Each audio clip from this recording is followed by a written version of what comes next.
department. She's also the Mellon Scholar Coordinator. She received her MA from California State University, Fresno in the English department. So she's our alum. She also earned her PhD from Syracuse University in the Composition and Cultural Rhetorics department, which is where I met her. Yeah. She was in 2 cohorts behind me. Okay? So in 2014, Nicole was selected as one of the Ethnic Minority Dissertation Fellows at the University of San Francisco. And prior to her time as a dissertation fellow at USF, Nicole taught a variety of writing courses ranging from first year composition to upper division courses for writing majors. So she's here with us today. Hopefully she will inspire you to write. Thank you, Nicole.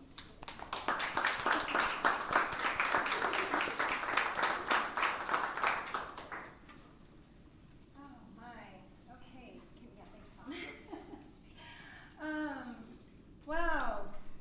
Thank you all for being here, and thank you for the opening remarks. And this is really exciting for me. I'm humbled and emotional. So please, I understand it's good measure to share what's happening in the room, and you're a speaker, and so what's happening in the room right now is that I'm feeling a lot of feels about being here as an alumnus. This was a turning point for me, this program. And also as a local girl, I'm from Fresno. I was born and raised out at Fort Washington Estates back when, I don't know if you're familiar with the area, but it is north of the now River Park, and it was the country then. It was not what it is now, which is practically the middle of town. So for me, being here represents so much more than, and maybe it's always much more than just a program, but it is my home, it's my spirit, it's my land, it's my community, it's my people, and I still call Fresno home. My parents live less than a mile away, and my son, who is 6 years old, corrects me consistently and reminds me that San Francisco is home. Mommy, San Francisco's home. And in many ways, he's right. Of course, it is. But for me, Fresno is and will always be home. So today I've been asked to share a little bit about why I write. And so this is a short talk about surviving, thriving, and writing. I started teaching writing while a graduate student here at Fresno State, and I was learning about the discipline of rhetoric and composition while also teaching academic literacy 1 and 2, and accelerated academic literacy, also known as English 5A, 5B, and English 10, right? Many of you are nodding, yeah, we know those classes. But actually, let me back up. That's not really where I want to start my story. I want to tell you I didn't get my bachelor's degree from Fresno State, and please no booing, I know. But I actually went to 3 schools, searching for what maybe felt like my place or my home or a place I belonged, before I ultimately got my degree from USC, University of Southern California, back in 1996. And then I did 10 years without school. And it wasn't until the fall of 2006 that I returned here to Fresno State. And it wasn't until much later after that that I understood why I took that break between pursuing graduate studies and my undergrad, and why, for those 10 years, I didn't write anymore. So as I stand here today and think about why I write, I'm actually compelled to take us on the journey through why I didn't write, and why sometimes I still don't want to. So here are my top 10 reasons for not writing, and perhaps some of these might show up on your short list too. First, writing is hard. I may not write anything important. No one will read my writing. I don't even want to read my writing. I don't have an assignment due, right? You guys feel me on that? And no assignment, no writing. No one cares. Writers are egotistical, and I don't want to be egotistical. I I'm not that original. Writing is too emotional, too boring, too purposeless, too painful, too, right?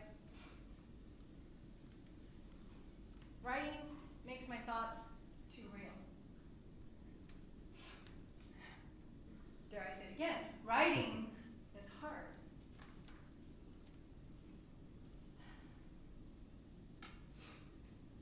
As a high school student and early college student, I actually thought I might want to be a creative writer.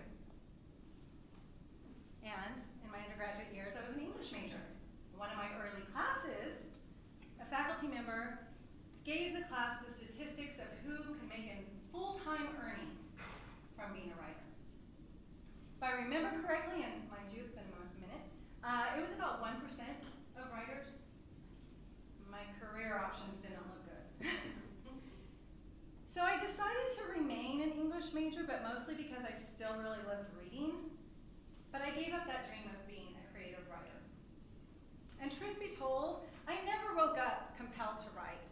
I never woke up with a story that just had to be told, and I never woke up with a character in my mind that had to see the light of day. So I think I made the right choice. And just let me say one more time, writing is hard. So as I mentioned, for nearly 10 years after graduating with my bachelor's degree, I didn't write much. On occasion, I wrote professional documents, things like marketing materials and newsletters. And sometimes I wrote friends, mostly birthday cards, occasional letter, because when I was in my 20s, you actually put pen to paper, you folded it up, envelope, stamp and everything, right? We didn't have email, Facebook, Snapchat. We weren't that connected then, or at least not that way. So quite frankly, I didn't write nearly as much as I do now, probably as much as many of you do now, either formally or informally. For me, it wasn't until I decided to go back to school at 32 that I began to see the power in writing. The power to expose, but also the power to silence.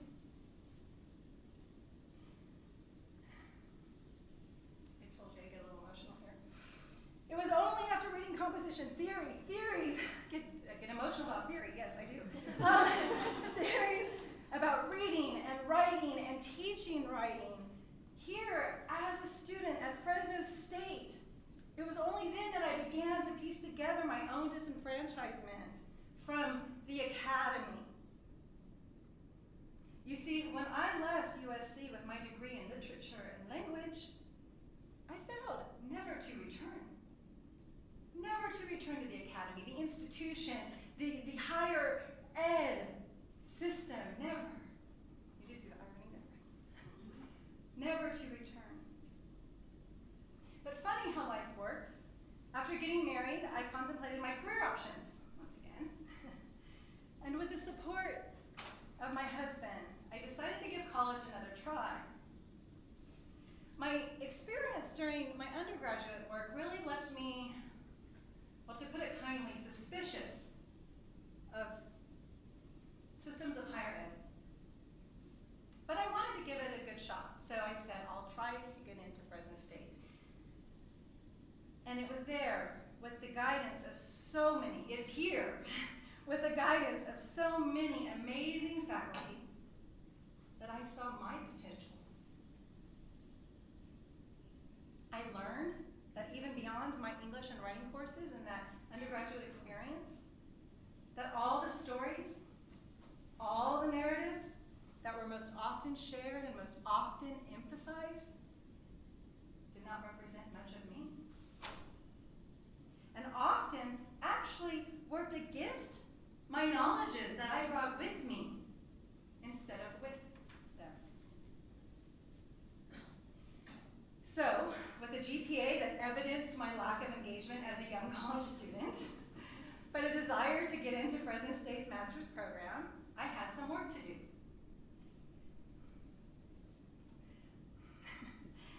I took extra classes to boost my GPA. Thank you, Selena.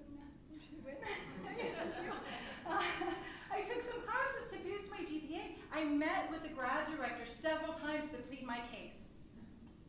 I submitted and was denied, and resubmitted my writing sample before finally getting accepted to Fresno State's graduate program. The academy, that place that as a young girl seemed like it was supposed to be for me. I mean, let me be clear, y'all. I was prepped for college. I was in GATE programs as a child. I took AP courses. Some people even said I was smart. But the academy never felt like it was for me. It was only after a decade of distance and an introduction to politics of higher education through the lens of composition studies that I became aware of the power of writing, of voice, of story, and of institutional acknowledgement, of validation.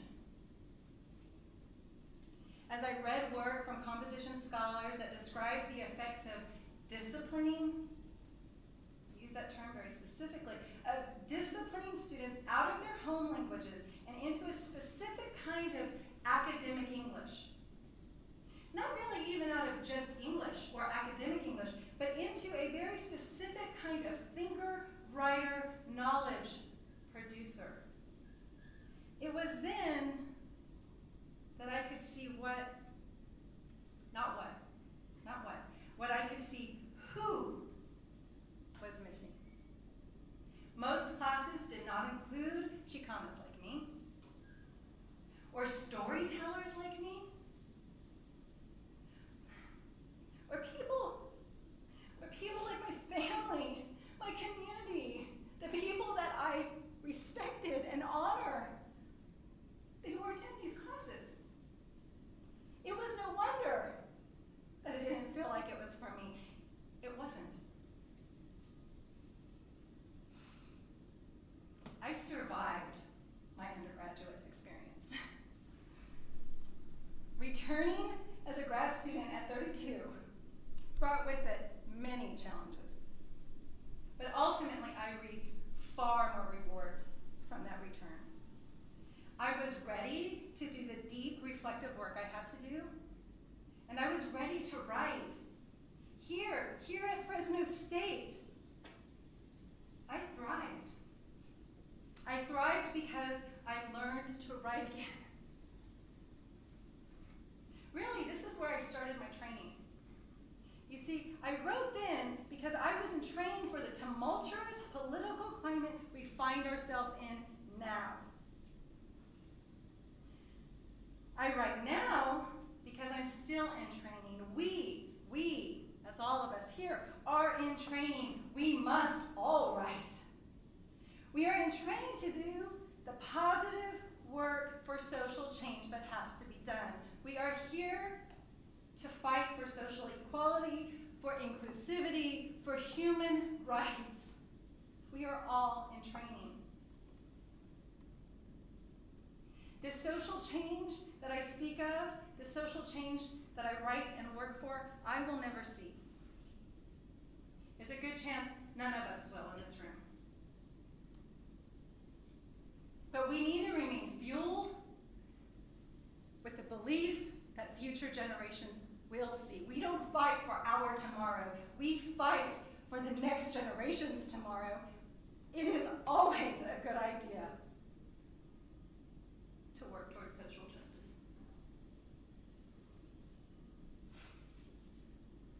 So today, as I revisit why I write, and I hope you do too, I say again, writing is hard,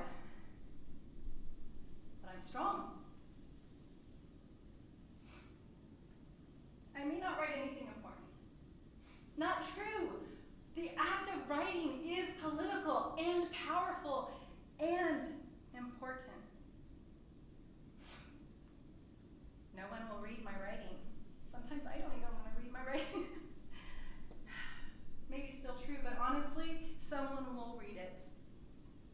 And someone will appreciate that I took the time to even write it. And honestly, I always do read my own writing.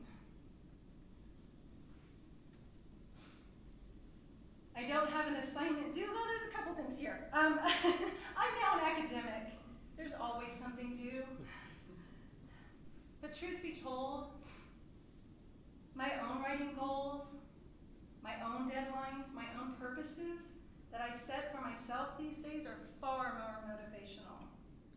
Because, well, they're mine. No one cares, except the truth is, a lot of people care. I have the best people I know supporting me. And perhaps more importantly, there are many, many people that need to hear stories, research, and perspectives like mine. Writers are egotistical, and I don't want to be egotistical, but damn it, it's also okay to believe my voice matters.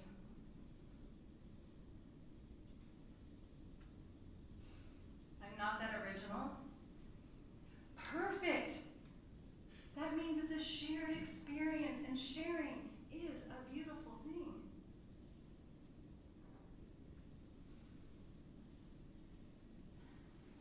Writing is too emotional, too boring, too purposeless, too painful, too, all of those things. Yes, exactly, it is. Do it anyway. Writing can and should be emotional. It's a great channel for processing the difficult. Writing can be boring, but it doesn't have to be.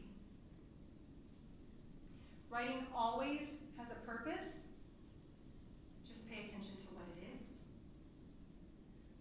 Writing is painful and healing. Remember that it can be healing. Writing is too, fill in the blank. Also true.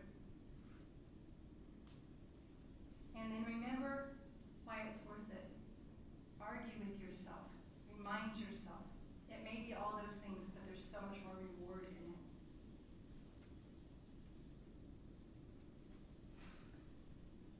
Writing makes my thoughts too real. My thoughts are always real. Writing doesn't actually affect them.